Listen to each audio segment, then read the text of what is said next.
And this is the big interview. My name is Roslyn Felly, and today we promise to pull the man himself here. And he's here.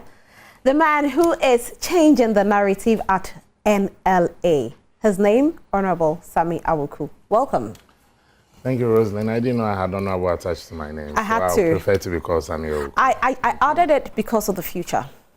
Okay, Sammi Awuku. All right. Welcome, though. Thank you. And thank you for being here. Good to see you. Good to see you, too. Sister I haven't seen in a long while. That's very true. Very, very true. This is that Gomba proverb that when it gets well for your family member, be it a sister or brother, and the person doesn't even allow that prosperity to trickle down to you, don't worry, a day will come, you all go for a wedding or an outdoor program. And the perfume he will use or she will use, when you get into public with them, those all of you are smelling nice. so I'm getting part of the perfume, right? No, I'm getting part of it. Well, today we want to get to know a bit about you. You have been at the NLA for the past 1 year. Exactly. Now, we know when you were going there, some Christians actually did stand up and they did say, don't go for it. But you still went for it. As a Christian, people felt that you were not being a true Christian. What do you think about it? That's a very interesting start to the conversation, but it's a good one. Coming a day after Sabbath, which is Sunday. Unfortunately for me, those who authored, edited, and published that particular piece of propaganda and release, up to date, the Assemblies of God Church Ghana, we've never been able to trace the names of these people in the church register. The phone number that was even used to sign off, you know, it's been off for the past 1 year.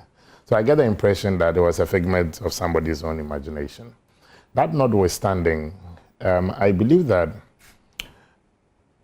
this is a national asset, a strategic national asset. Some of the key drivers at the NLA happen to be even church elders and people from various faiths. If you even go to many parts of the sub-region, in terms of the heads of the lottery bodies, especially within the Francophone, and for that matter, West Africa, 98% of them are practicing Muslims, the Director Generals. Just for 4 names I can even mention, you know, the head of the Niger lottery body is a Muslim. Right. The head of the Nigerian lottery body is a Muslim. The head of the Ivorian lottery body is a Muslim. The head of the Senegalese Muslim body is Senegalese lottery body is a Muslim. So it moves beyond faith, especially when you are managing things in the supreme interest of the state.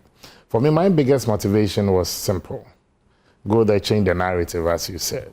And as to whether the narrative is changing or has changed, I leave that for posterity. But one thing that I'm clear in my mind is, when you, on Sundays, during the time for offertory, nobody is able to tell where the money is coming from.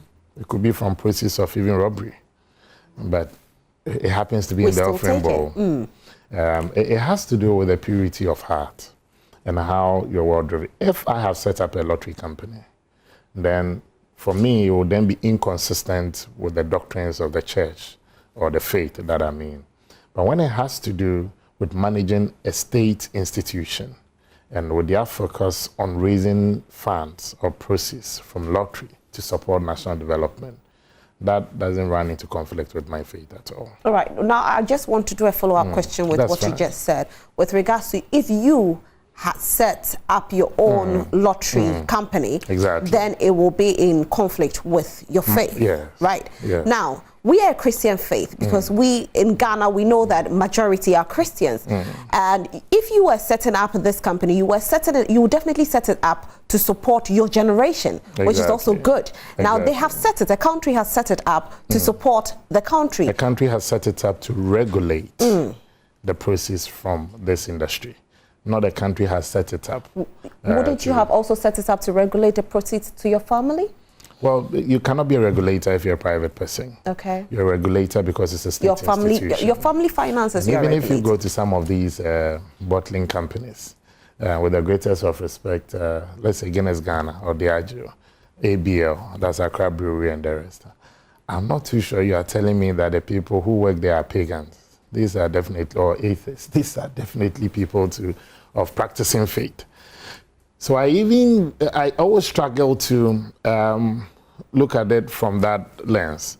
But what I probably will focus on is how the person is also performing his duties there, and how it does not conflict with his own self-beliefs and the very things that the person holds dear to. Right. 1 year on, some challenges you faced? Well, you put leaders there to also deal with challenges at the institutions, and it's a cocktail. Just like you have in a salad bowl, you have lettuce, you have cabbage, you have this, you have that, but there'll have to be a whipping cream, a cream there to get everything together. And that's definitely the issue of leadership. And for me, being there 1 year, when I got in there, was quite they had their own challenges, and this was an organization that I thought that they could do better than what they were doing. If you compare them to their other colleagues within the sub-region, where people make millions of dollars on a daily basis, the NLA was still struggling to make even $70,000 or so a day, while their colleagues were making $1.8 million a day, $3 million a day. What was the reason? Multiplicity of factors. One, the people there, the staff there must be in tune with the vision of leadership. Again, you also need to have that industrial harmony that will also bring out the best from the very people who are working there.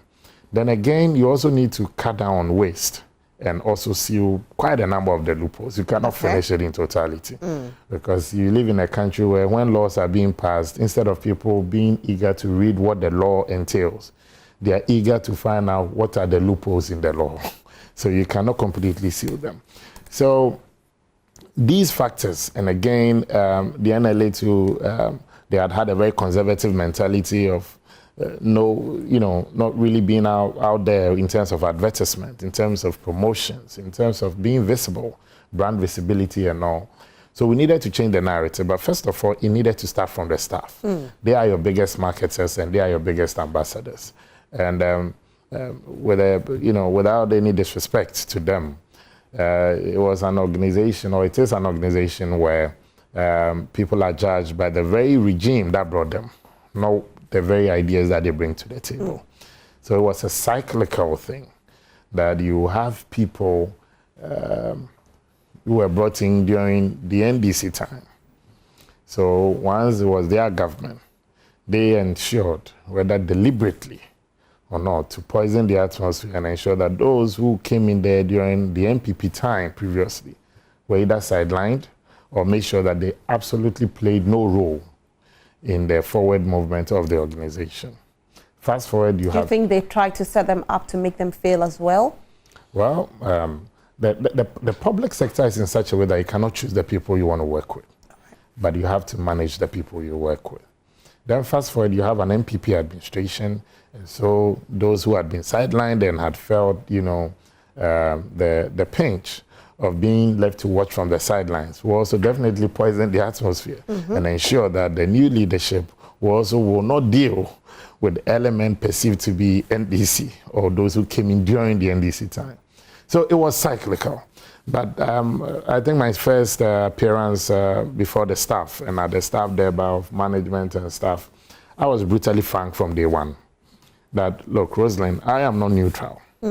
I've been a deputy communications director of a political party. I've been youth leader of a political party. I've been national organizer of a political party. And so I won't come there pretending that I'm neutral. No. Okay, you're Ghanaian. I'm Ghanaian, but I'm heavily biased. However, I told them from day one, I'm here to raise revenue. And that was the mandate the president gave me. So 8 a.m. to 5 p.m., we are there to talk money, raise revenue, and ensure that the NLA is able to contribute this quota to the nation's development. If after 5 p.m., you feel so much burdened and obliged to carry the biggest umbrella to former President Mahama's house or to the NDC head office, I'm good to go. If after 5 p.m. you want to come talk to me about how we can make the NPP better and win more elections, it's after 5 p.m. You don't have anything to do for the state. So what happened to the NDC workers? So that's what I'm saying. That so starting from that onset, the first thing that I needed to also do was to then address the very challenges that the staff do face. And when you are honest, you see, it pays to be honest, so that nobody views you from the lenses that the guy is doing some shady thing there. But I love them all, and I was clear to them. And I've gotten the biggest support from even people perceived to be NDC there. Right. And it's because everybody feels involved.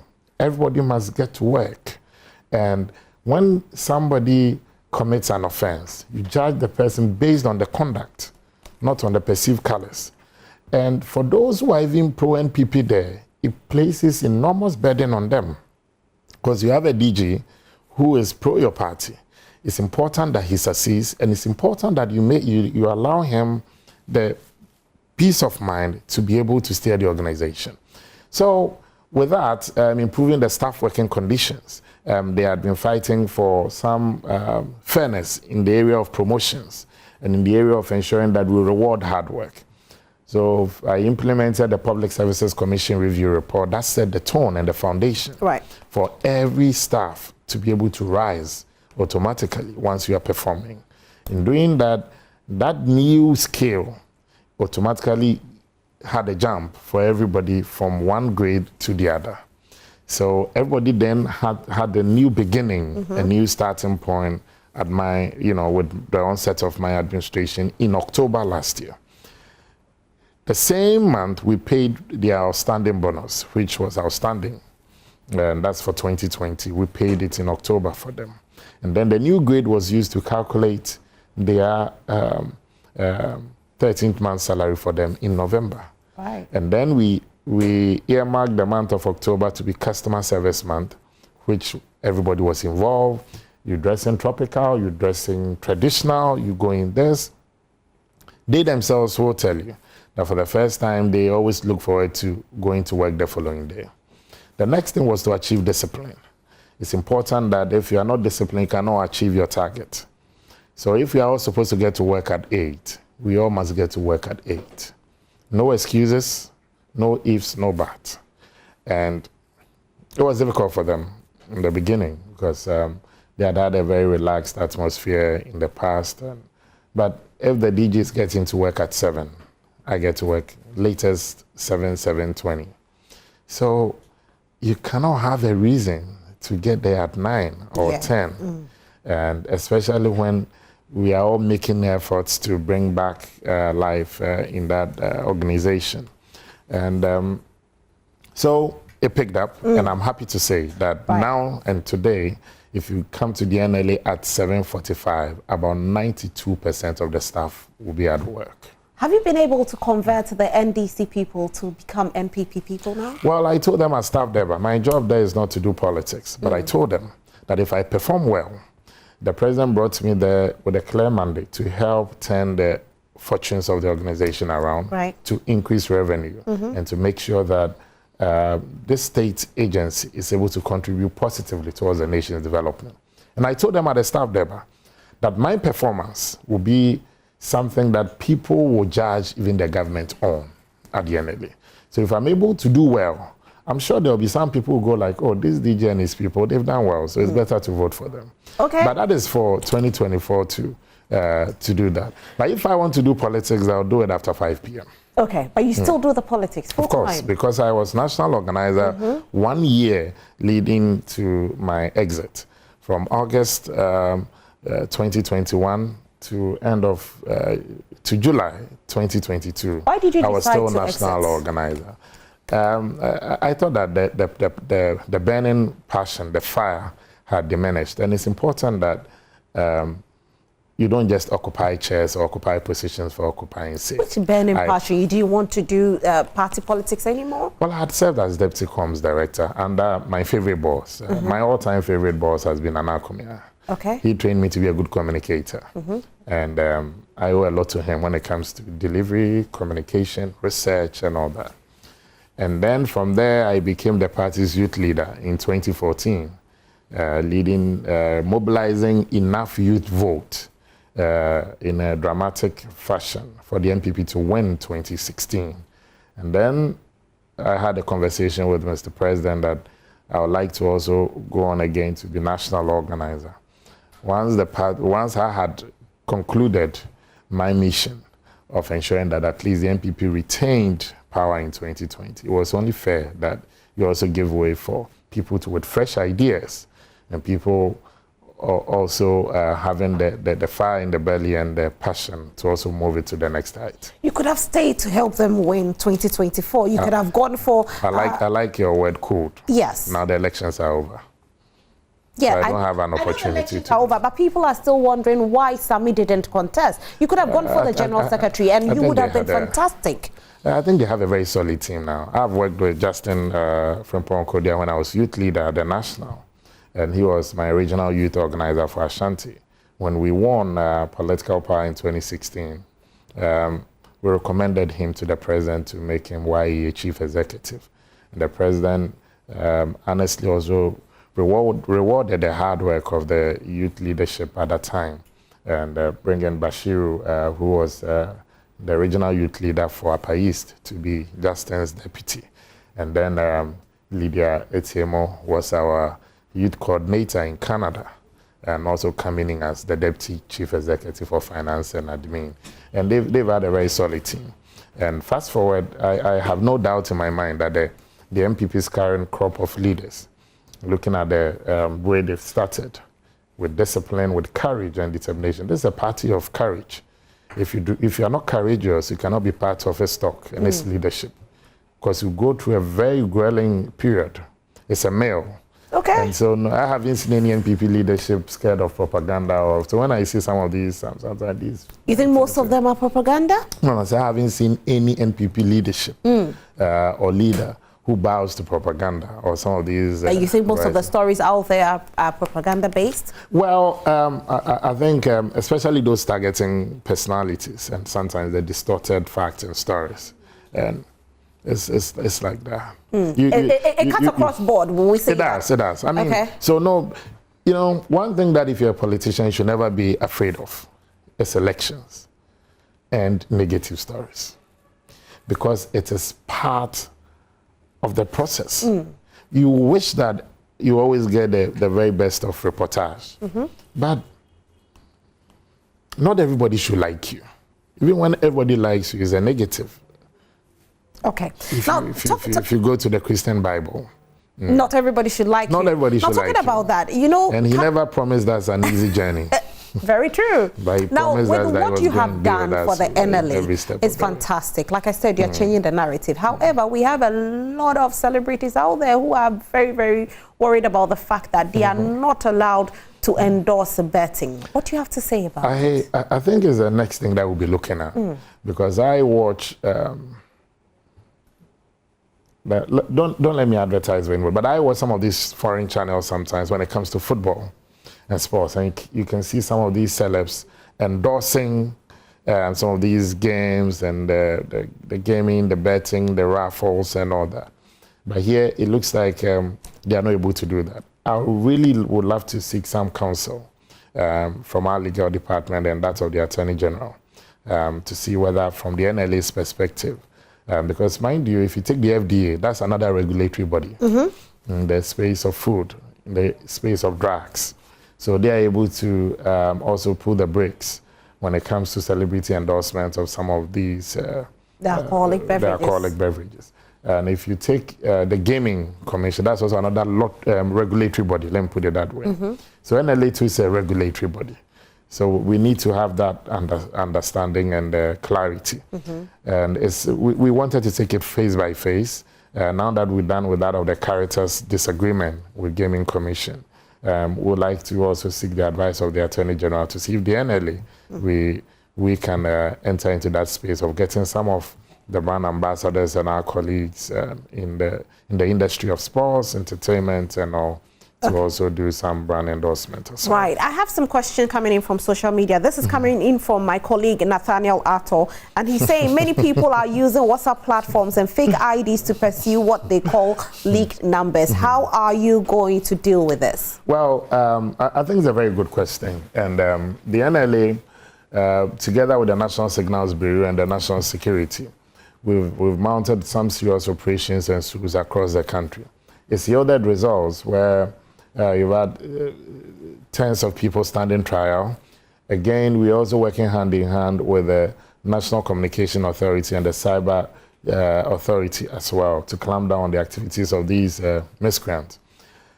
The sad aspect is many people keep getting defrauded.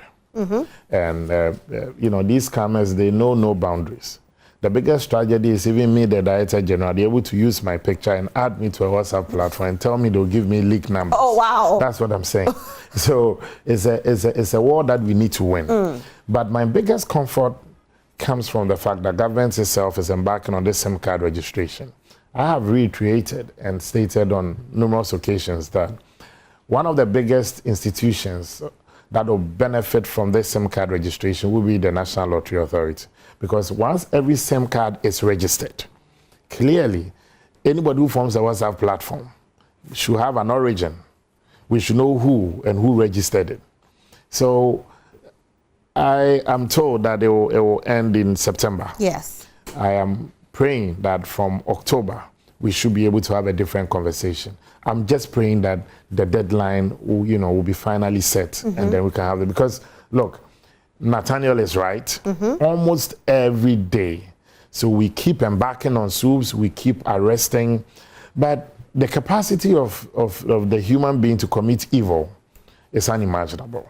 And that has been what has been the trend these past years. And not just Nathaniel, I have been a victim as well. I have been a victim as well, and I'm just wondering how it's going to be kept. But I'm excited about it will be, what because if every SIM card must have a registered owner, even when you switch it off, we should know where. And again, when the deadline elapses, they're definitely going to remove all those SIM cards that are not registered. And so if Rosalind is adding me to a WhatsApp platform, Rosalind should be prepared to give me those league numbers if you claim you have them.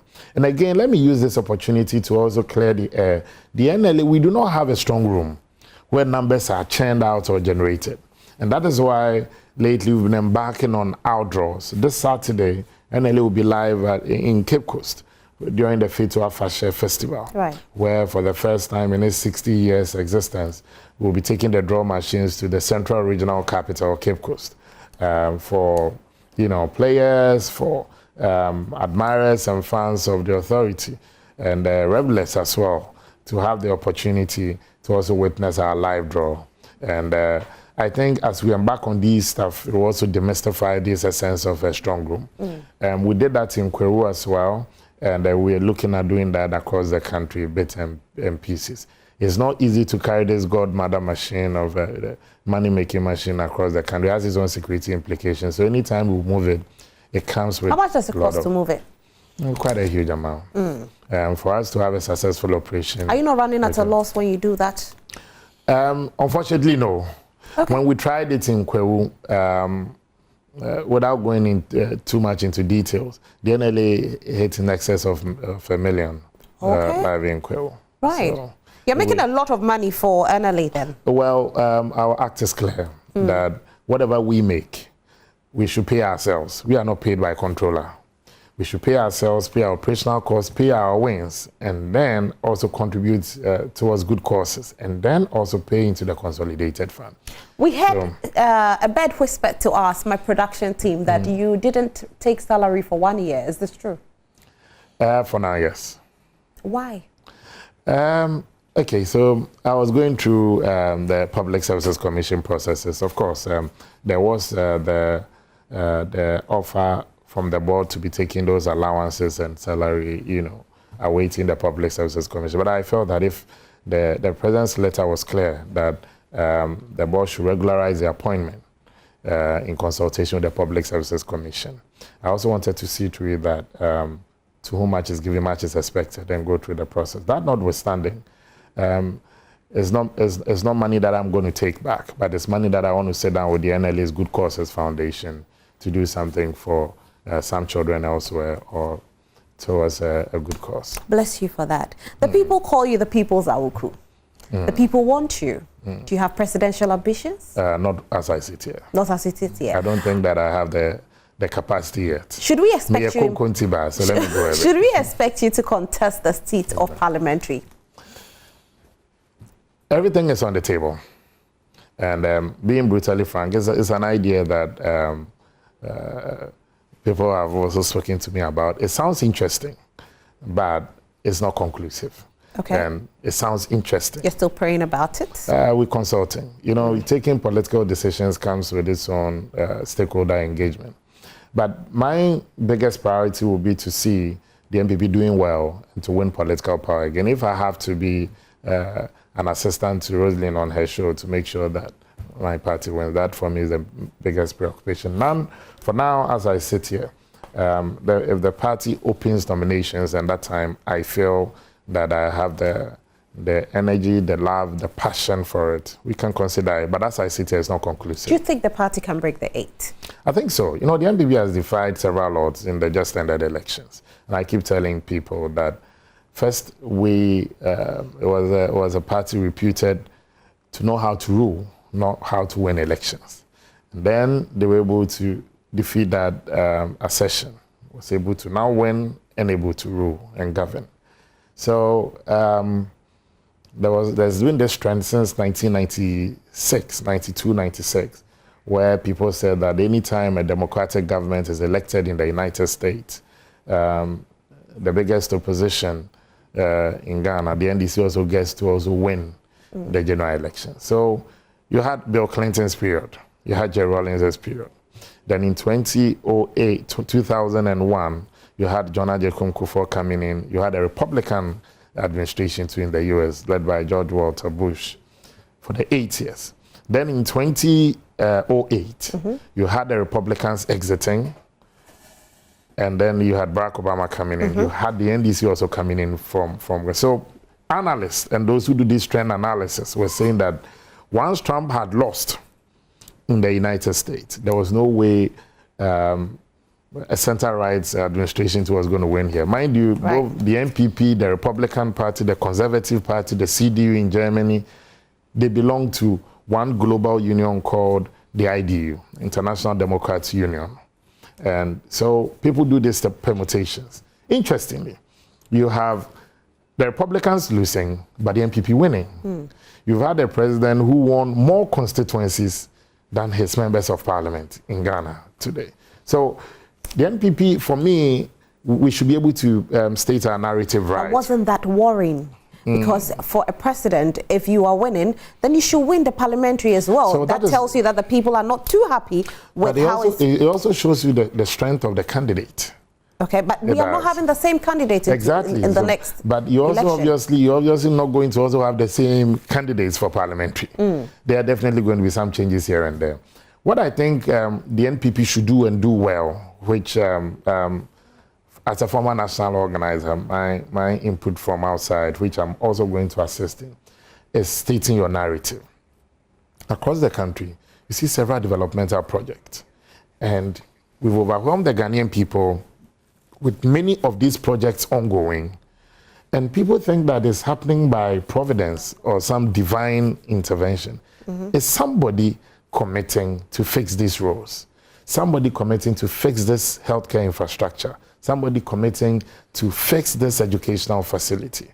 And if you, fortunately for us, let me state, in the midst of these crises, global crisis, financial challenges, we still have our lights on. It is not on. It has started going off. Oh, but not compared to the height of it when the world was not in a recession in the 2015. Are we blaming what we are going through on the world's recession? Well, I'm not even just stating it. IMF stated it. Okay. IMF stated when they came in that Ghana's economic challenges is as a result of external pressures and shocks, and which has affected the Ghanaian economy. I tell you what, the foreign direct investment for the last, since 2017, had been around $5 billion annually. In 2020, at the height of COVID, it was around $4 billion, meaning that Ghana was still the most preferred destination for investors in the midst of the COVID. Then fast forward, if you look at the sectors growing in the Ghanaian economy now, three main subsectors are growing: crop production, manufacturing, and telecommunication. Crop production is as a direct intervention and result of government's intervention in renewed focus on agriculture. And if you have your crop sector growing, the good news for you is that food is now in abundance. What you need to fix is the road network that will convey this food to the urban centers. If you take the manufacturing sector, It's been growing on the average of 6% over the last 6 years. And again, that has been government's effort at industrialization. If you look at this 1D, 1F, people thought that was just a mere slogan. If today somebody can go to somewhere in the Western region to purchase tiles to fix a home, it reduces our export of changing our money CD into dollars to import. Right. Again, just before I conclude, if you look at the telecom sector, the communications, digitalization, and telecom sector has been one of the brainchild of the vice president. And he's been championing this digitalization. If you go to DVLA today, your waiting time is reduced. That human intervention of waiting, paying Guru boys doing this has substantially reduced. If you want your passport, it's now more of a digital process. This Ghana card matter. So it hasn't been because of a miracle. It's been because people have thought through policies and it's now yielding the needed dividends. And just before you come in, just a second, right. Rosalind. In the year 2020, if you look at the report, over 190 countries in the world, and according to the ratings and also from the IMF and all, about only 37 of them, of these 190 countries, recorded positive growth. And out of this 37, Ghana was one of them. Out of this 37. So when people talk of a collapsed economy, I struggle to understand. A collapsed economy is an economy that has been growing negatively over some time. Since 1983, Ghana has not recorded a negative growth. Right. And even though Ghana's growth was 0.27 in 2020, Ghana rebound to over 5% growth in 2021. So the problem here is the talk. Yeah. We understand the talk, but it's what we feel. Exactly. The people are not feeling it. If we are talking about it, we are telling us that we can do this. There's abundance of food. There's this, there's that. Yes. The people are not feeling it. Yeah. Where is the food on the table? So that is what the people need. Where is the food that we can afford? That is what the people need. Where is our city strengthening? I don't want to pretend that Hakuna Matata. Meaning no worries. Not at all. Every country in the world, currently, as we sit here, is feeling the pinch at the pump. Apart from the Russian ruble that stabilized in the midst of this war. Why? Because they back their currency with gold. And I'm happy that His Excellency, the Vice President and the team, together with the Bank of Ghana, are also now deliberately going along this path. President, times are tough across the world. If for the first time, others are better? Because if we are telling us that our currency, we are hearing that our currency is one of the, it's actually like the worst aside Sri Lanka. The cedi took a serious hit over the last 3 weeks. Exactly. But the cedi is expected to regain its strength down this week. And why? Because, look, two main factors contributed to the cedi's worsening situation over the last 3 weeks. One of them was the federal discount rate increase, which we call policy rate. And the Americans decided to increase their federal discount rate, and that's what we call policy rate, by over 1.something%. Meaning that many investors felt that it was the best time for them to now repatriate their money and invest in the American economy. And then the activities of speculators. Speculators also ensure that once the cedi strength is diminishing, I quickly will have to change my cedi into dollars. So this panic and all that also contributed significantly. Right. But now with the Bank of Ghana also increasing its policy rate from 19 to 22%, you realize that clearly you see that the cedi will begin to stabilize a bit, and then as they keep purchasing this gold to back the currency, it's expected that the cedi will stabilize. That notwithstanding, I am not under any illusion and pretending for a moment that times are not tough. You see household income diminishing because of the interest rates and all. However, if you have a government not doing anything about it, then that makes it more suicidal. But when you see policy interventions and the activities of government also ensuring that, look, we are all in extraordinary times, how do we hold each other together? And also looking at, look, for the first time in 40 years, America's inflation soared. For the first time in 30 years, the UK's inflation moved from 2-3% to over 10%. So are we seeing the same? We have seen the inflation gone up. Yes, are we going to see our inflation drop anytime soon? And I trust the managers of this economy so much. Why? Because in 2017, when the current managers of the economy, the NPP administration came in, Ghana was under an IMF economy. Maybe people do not know. But in spite of all that, they managed the resources of the country to ensure that, one, you had your free SHS. Two, you had your implementation of this one village, one dam. This your one district, one factory. All these policy intervention, payments of the teacher, nursing training allowance, all under an IMF economy. We did well in 2017, did well in 2018, did well in 2019. Then there was a breach of common sense in Wuhan, in the far east of China. And then somebody sitting at Mamobi who had absolutely no clue how Wuhan looks like gets to feel and see the untold hardship. And so clearly I am convinced that if I can trust these same managers of the economy to drive us out of it, my belief is unshaken at all. We are still struggling out of it. We are That's why I'm saying that I am not even pretending at all. The NPP overpromised then, because we were promised that in 2020 when we're going to vote, we were promised that things were going to get better. In 2022 things have gotten worse. Were we overpromised? In 2020 we were confident that things were going to get better. And then again, you also had a government that in the midst of this crisis that we had with just COVID, you had us, the government supporting us with the water, with the electricity and all that. Then in 2022, through no fault of us as developing countries, another senseless war breaks out in the region of Europe. And people didn't even know that Ukraine was one of the world's largest producer and exporter of grains. These are staples we're talking about. Also distorting and disrupting the global food chain. This war has also caused more tremendous damage to the weakening and the worsening economic situation that the world was experiencing. It's affected greatly the issues of fuel and oil, crude across the world, that of fertilizer across the world, and that of grains and food chain. So it cannot be somebody's doing that deliberately I need to see my people suffer. But when I see government also now cutting down on its own expenditure, it gives me hope. And it is no fluke at all that you begin to still have the Ghanaian people today on any random sampling still believing that things will get better under this administration. Talking about the government cutting down on its expenditure, should we expect the government to the government size to be cut down as well? Well, I think we've already cut down the government size in post-2020. So it's okay? What we are is okay? Looking at the inflation in recent times. The coach is the president. And I think if at any point in time he feels that he must reshuffle his cards or drop some few cards, that's no problem. If the president feels that even we take this organization, maybe the DG, we have to make sure that instead of having a DG there, you only have a director there acting to bring down the cost. One, he's the coach.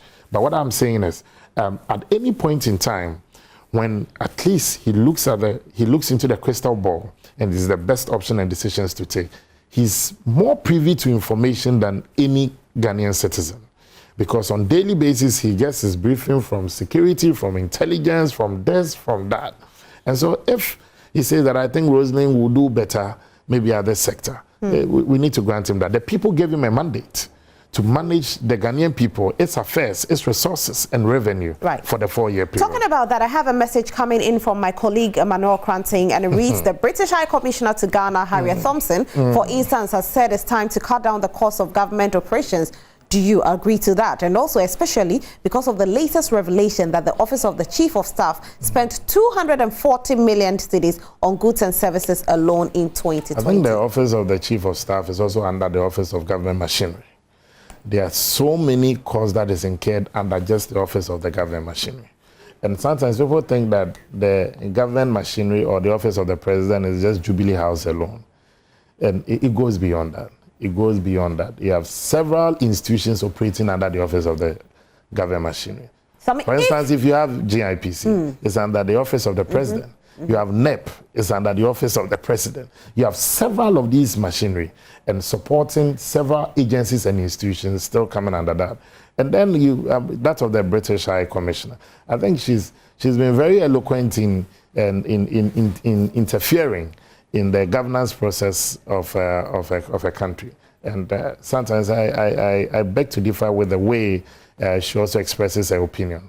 That doesn't mean that we are gagging people. But I think that there's definitely a code as well for. You think they want to go back to the colonial master? For diplomats, and I think sometimes she must also be a bit cautious with the way she interferes in the governance process of a country. Else, you might, people might feel that you are playing politics of it. I never heard her commenting about the party gay scandal and of a country, and whether that was also in the good interest of the British people. I never heard her talk about, the amount of money that people were paying.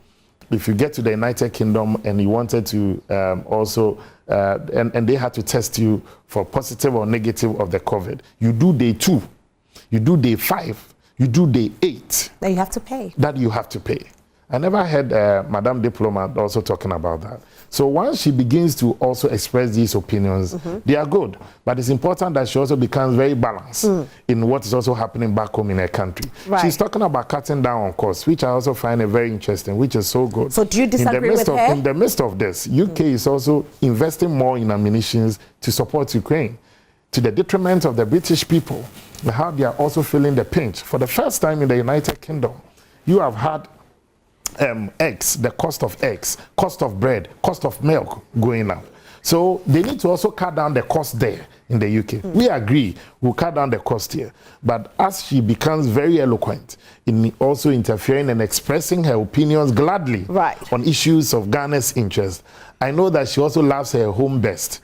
She can place a phone call to London today and find out what the situation is. Well, there's some messages coming on Facebook. People seem to love you, the People's Awuku. Abu Bakari Afasko says, eloquent and articulated. In fact, a leader our generation needs. E.T. Mensa says, God bless you for changing the face of NLA.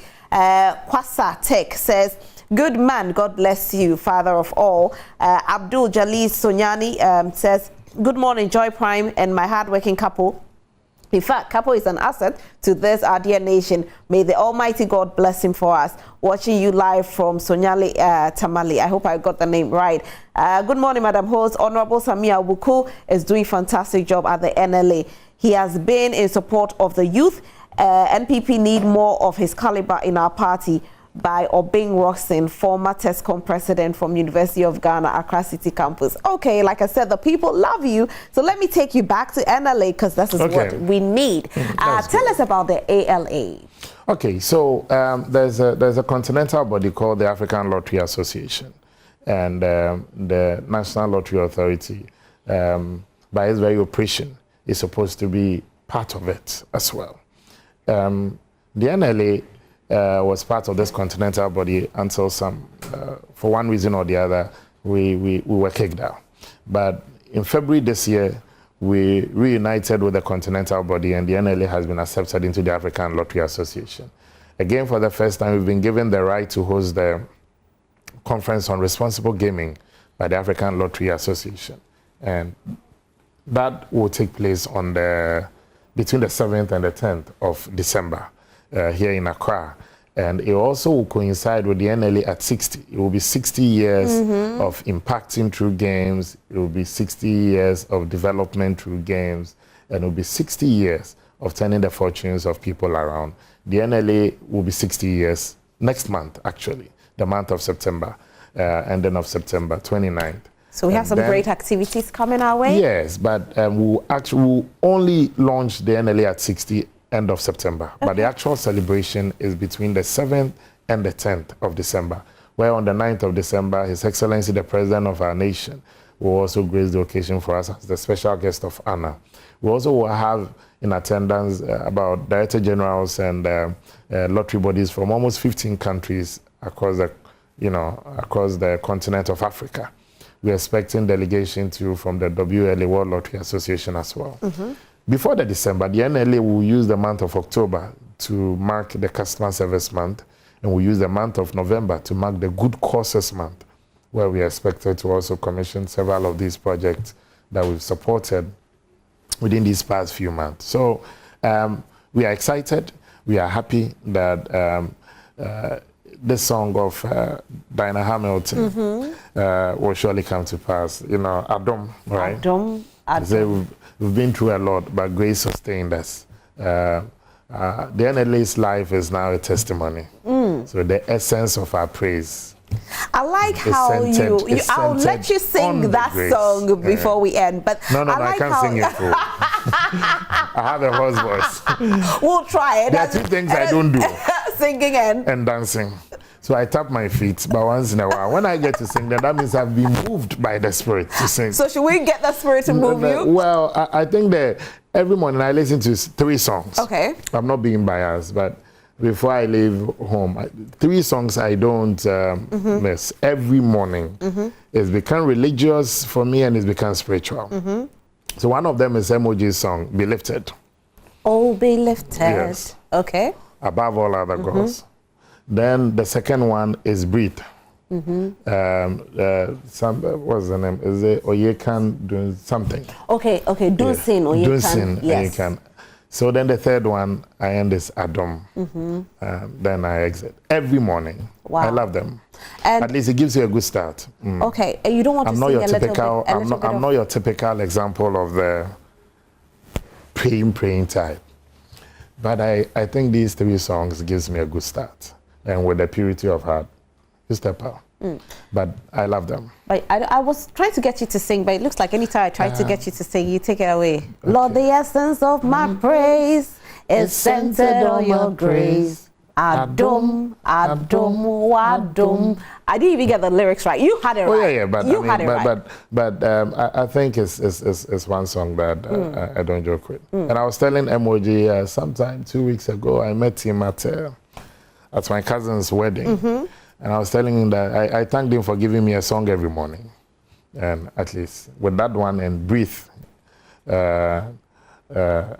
by the Nigerian guy, I mentioned Dunsin. Yes. We need to get Dunsin into, NLA's 60th anniversary Dunsin, then that of... your team is watching, so we are looking at having these 3 artists. Of course, we need Can we pay them? They should come going to pay. They should come for a good cause. Hey. So we are calling on Dinah Hamilton. We are calling on They should make themselves available. Make yourselves available for the 60th. To be in green. I like that. But you have a foundation as well. Yes, we do. Tell us about this foundation. So the NLA Good Causes Foundation was launched by Madam Chief of Staff, Madam Akwesi Afrema in October last year. And this was as a result of my interaction with the board to give us a green light to have that foundation established. And it was also after several visits I had made to Ivory Coast, where in every town that I visited with the Director General, to either commission a maternity ward or a borehole project, mechanized borehole project, or renovation of a classroom block.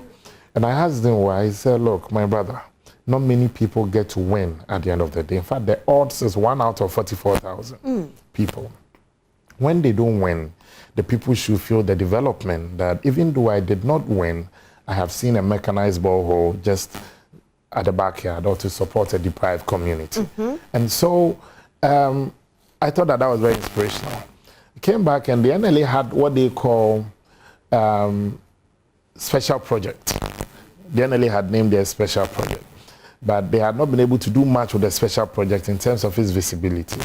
So we got clearance from the board, and the board, chaired by His Eminence Francis Tobenyono, the board chairman, together with a distinguished team of board members. Madam Joanna Ada, representing the President, the Director of State Protocol, the Honorable Madon. And then we have the Honorable Dr. John Kuma, representing the Finance Minister. And then also the Foundation Solicitor General, Madam Helen Akpeneziwu. And they saw reason in the position that I was also advancing. They gave us the green light, Madam Chief of Staff, then launched the Good Causes Foundation together with the Caritas Foundation. And I'll come to the Caritas in a bit, because there's a nexus. There's a converging point, and why we bring the Caritas closer to the Good Causes. So we launched the Good Causes Foundation, and it was also in fulfillment of the NLA's Act 722, right, that the NLA, in conjunction with the Minister for Finance, our mother ministry is the Ministry for Finance. So in conjunction with the Minister for Finance, in consultation with the Minister for Finance, we'll have a special lottery targeted at corporate Ghana and corporate entities, third-party promotions and all. But when the NLA, the proceeds that we will accrue from this third-party engagement, the NLA is obliged by the Act 722 to use its share of the revenue to invest in good causes. Right. And the Act defines the good causes to be supporting the physically, the mentally afflicted, so the physically and the mentally afflicted, the poor, the vulnerable, the destitute, the orphans, and the widows. Right. So whilst you're doing this, you are fulfilling the mandate of your Act 722. And so clearly, management also were excited about it, and we had to put ourselves in readiness. We have touched many foundations. We have many orphans and widows. During the Christmas Cheer Project, we're across the country supporting widows, orphans, the poor. Then the NLA, sometime early this year or so, were in Joapa to help a mental facility to put together and to build for them a washroom and support them with other items. Again, if you look at the aged in Accra, we fed them in Tema. The Accra Rehabilitation Center, we've also had collaboration with them and supported them.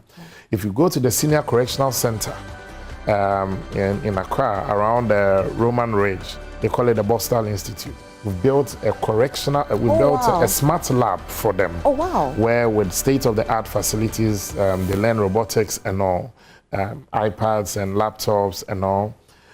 Again, if you also go to many of these communities, we are currently digging mechanized boreholes for them, which many of them in collaboration with members of parliament across the country. Honorable, you should expect the people to call on you very soon to go for... Unfortunately, the revenue is not much, but the little we get, we share with the people. You should know that people are going to call on you to be a president one day with all the good that you are doing. But today is your sister's birthday. Yes, so I want to, you want to wish her happy birthday? I want to wish my sister, she's the one I come after. Yes. Mavis Leonard, I wish, I call her Mambi, you know, a very dear sister of mine.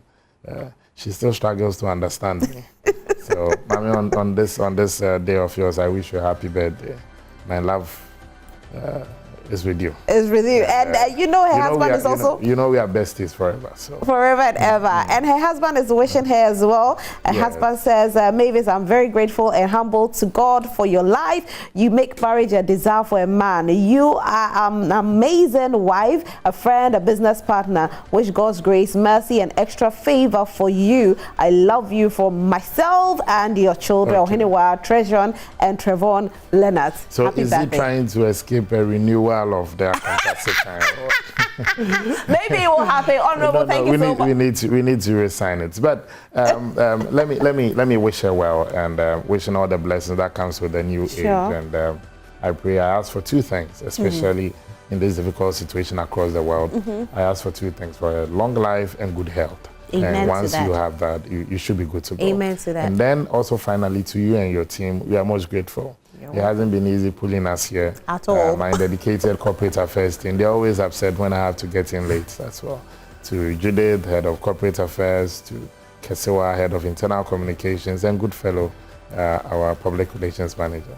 They should manage me small. I know it's not easy. It go be. It go be. But we hope to have your draws live on Joy Prime very soon. So let's initiate that conversation. I think it's a conversation we can have. We've had this conversation before. Right. So in your previous job. Yes. So let's finalize it on Joy Prime. So I think it's something we can look at.